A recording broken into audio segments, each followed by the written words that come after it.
This is the weighted chest dip, a great exercise to target the lower division of the chest.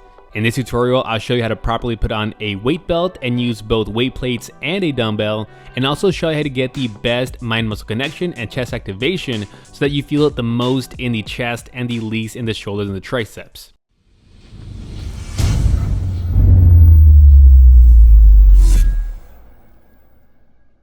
Now for the first step, you want to ideally use dip bars where the handles are outside shoulder width. Too narrow of a grip will make it easier for you to use the triceps, which we don't want.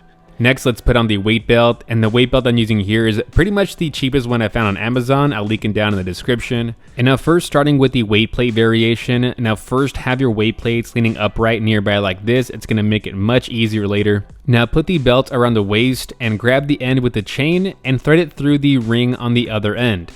Now I'm going to tighten it and then center the ring. Next, squat down, and then I like to rest the weight plates on the thigh like this so you can easily thread the chain through the center and then clip it onto the other ring like this. And now you're good to go. Now next, the dumbbell variation. First, have the dumbbell vertical on the ground like this. And now the first part is the same. Chain through the ring. We're going to squat down and then loop the chain around the handle one time like this and clip that chain back onto the weight belt. Just make sure that when you first squat down, you are super close to the dumbbell or else you won't be able to clip the chain back to the belt. Now to get in position, grab onto the handles and start at the top, crossing the legs. Just make sure that you're mostly pointing the knuckles down. Avoid having too much bend at the wrist or else it'll be harder to focus on the chest and can also cause wrist pain. And now to feel it more in the chest, we want to have the hips just slightly back with the chest leaning forward like this. If you are too upright, you will get a lot more in the triceps, so have just a slight lean forward with the torso and you'll be able to hit the chest much better. If you're too upright, you will get a lot more in the triceps. Now the eccentric is super important and the key to feeling this exercise in the chest.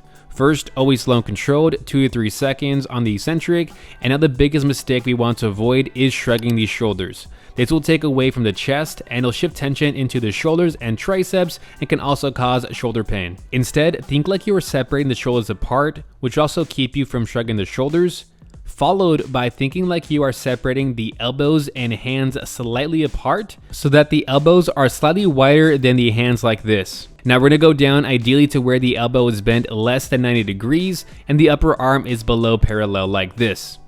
And now on the way up, here are the key tips. Instead of just pressing down, think like you are driving the hands and elbows towards each other, essentially the opposite of what we did on the way down. And also super important, keep the elbows slightly bent at the top. It'll help keep tension in the chest and minimize the feeling in the triceps. And now once you're done, carefully step down and then squat down, allowing the weight to touch the floor and then unclip the chain from the belt. Thanks for watching. Please like this video if you learned something and so this video could reach more people. And if you want more of the best tutorial videos on YouTube and become an expert in the gym, make sure you hit the subscribe. That's about it. See ya.